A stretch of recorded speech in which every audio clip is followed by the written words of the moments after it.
Yeah, now let me bring Trevor Beattie in as well, my presenter's friend this evening, Advertising Executive, Creative Director. The government has decided that tougher legislation is not needed to stop ticket touts. Leave it the way it is.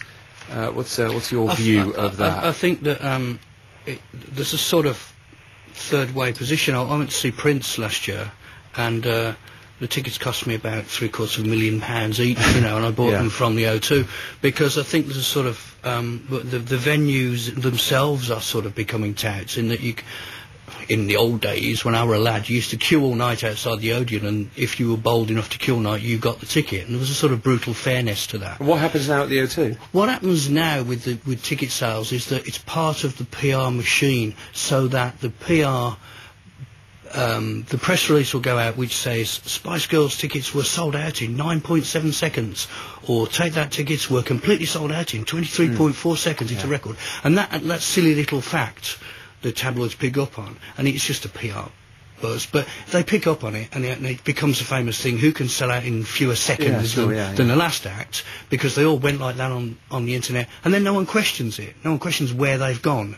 So it is harder for the real fans to get the tickets, and it is more mysterious where they go to, and then it comes out as packages. So I'm offered a package at Prince where I can get a warm glass of baby sham, and I can sit somewhere near the front. So you're saying a large, and it costs £1 million, and then you get the face value for the Prince ticket. It's £30. Yes. And yet I didn't buy them off a tout. Harvey Goldsmith. I think you're being a little bit overzealous in what you're saying. The face value is £30 though for a Prince ticket. £30. The face value for a Prince ticket is £30. Correct. But no one paid £30. No, that's not true. That is completely untrue. I think the issue is as follows. We as promoters, and I think it's very important to understand this, and Eric will understand it, and I guess you will as well. We can only sell our tickets once. We'd like to sell them twice, but it doesn't quite work that way. We can only sell them once. Once we have sold our tickets, as far as we're concerned, they're sold. That's the principle of it. But what all of the promoters are trying to do is to help to protect the public. And we want the public to get as fair a crack as humanly possible. Now, within arrangements for shows, a small number of tickets are held back for the artists, for record companies, for promotions, because it's part of a mix of promoting their record. They want maybe international press, if it's in London, to come. They want promotions people to come and so on. The vast majority of tickets are distributed through the established ticket agencies for the fans to buy. And we set the ticket price, which we spend hours and days painfully going through our budgets to try and set a price which maybe is under the market, which allows people like Viagogo to take advantage of it, because we want the fans to get the tickets at the best price possible. Our difficulty is that once those tickets are out in the free market, there is nothing to protect the fans from unscrupulous people who want to resell them. Now, one way we can do this is to limit the number of tickets that we put out. So, for example, with Bruce Springsteen, the maximum tickets you can buy are four per person. We tried to do it at 2, but then we got so many complaints from fans that they wanted to take a friend with.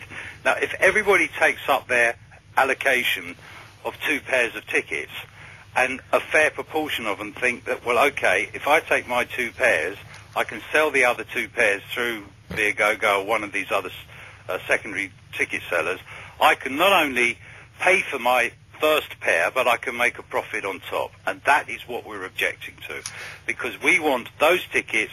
If people, in the past, there was an averaging out. A fair amount of people took up their 2 pairs of tickets, and those that genuinely only wanted a pair would take a pair. Now everybody takes their maximum allowance because they can go through this secondary market exchange, because they can profit out of it. That means that a fair amount of genuine fans don't get the chance to buy them at a face value. All right, let me bring that's our issue with the government. That's our issue on the whole secondary ticket market. And as much as I intensely dislike the whole issue of secondary ticketing market, as Eric says, as long as the government allows this to happen, they're as big of a problem as the eBays and the Viagogos and the StubHubs are, because they're encouraging people to abuse the system. And so much for what Andy Burnham said about voluntary discussions to find ways where promoters and ticket agents can work together to ensure that tickets are properly distributed. Eric, are you going to stop your business? No way are you going to do that. Well, I think, Harvey, what we do is we do work with people in the music industry. As you know, we have a deal with Live Nation in Holland. We work with Warner Music Group. We've worked with numerous artists. And so we believe that there are ways for us to work with promoters. We understand, Harvey, that you've got one point of view, but obviously the points of view in the music industry are across the spectrum. And many people, just as Manchester United and Chelsea work with us on the sports side, have decided to work with us in music, and we think that trend will increase. We're going to take what is the trend? Harvey, give me a moment. We're going to do a couple more minutes on this. We've got to go to the news. I just want to get this caller on, if I may. Les is in Penrith. Hello, Les. Hello. Hello there. Give us your view, Les. Well, my gripe is more with the touts who arrange themselves outside the grounds. I go to the Lord's Test match every year. I have done for the last 15 years, and I've been fortunate enough to get tickets through legitimate means. But as soon as I come out of St John's Wood tube station, I'm faced with a phalanx of parasites, I call them, who, in the hearing of police officers, are trying to sell tickets at vastly inflated prices. I don't know the legalities, whether it's correct or not. It shouldn't be allowed. No, is it illegal to stand outside Lord's with a ticket for test match and resell it at an inflated price? Well, is that illegal? I think there are 2 points. Is it illegal? One is it's legal to resell cricket tickets, and so for someone to actually be reselling the cricket tickets outside There's the nothing ground, wrong with that. So what is illegal? What is illegal? The only thing which is illegal is to resell football tickets in the United Kingdom. Now, there's one other point about what the caller. It's a little bit. Well, that's just the law. I'm just giving you a factual answer. Can you not resell any football tickets on Viagogo? Unless we have a deal with the club and we're endorsed by the club, we cannot. Otherwise, it would be illegal. So, And Harvey, so would you like this law extended to all sports? Not only all sports, most of the sporting bodies side with us. They want the whole resale of a ticket outlawed, period. And when the government talks about crown jewel events, what exactly are they talking about? What is so precious about the Olympic Games, and what is so precious, even though they seem to mention two events that I do, which is Live Earth and Live 8, that they're so precious that going to see Prince or Bruce Springsteen or the Rolling Stones are really different. It's a rule for one and a rule for others, and it doesn't make any sense. Eric, you accept that's a bit of an anomaly. It's illegal to resell Trevor. It's illegal to resell England football tickets. It's not illegal to resell England cricket. Trevor, you've educated me. I didn't know that. No, and I'm a cricket fan, so I don't know whether I like that or hate that. But that's a weird situation. Well, I'll tell you two things. One is that the football law exists because of a hooligan law passed in '94 for public safety. Yeah. The second thing, to follow up on what the caller said about these crooks outside, on the street corner hassling you. Well, they're not crooks. Well, but many of them are, because you don't know. Besides the fact that they're hassling you, they're often selling fraudulent tickets. You don't know who you're dealing with. But those that are selling legitimate tickets legally, there's no difference between what they do and what you do. Well, they're selling legitimately. That's fine. They're not running a marketplace. But let me make one thing very clear. Why has the government decided not to regulate? Because obviously, they've decided this now numerous times.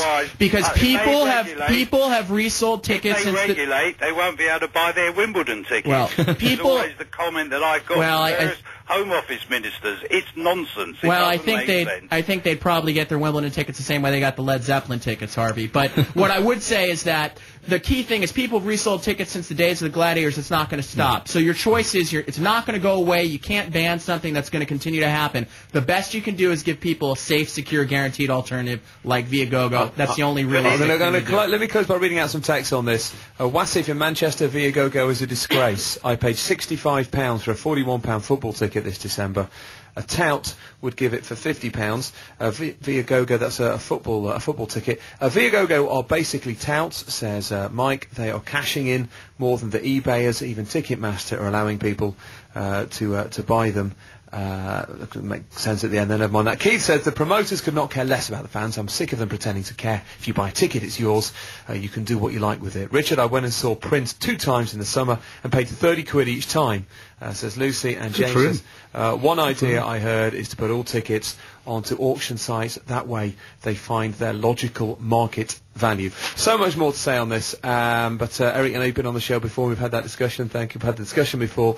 To some degree, it always promotes a big response. But thank you for coming in, and Harvey Goldsmith, thank you for joining us as well. We'll go.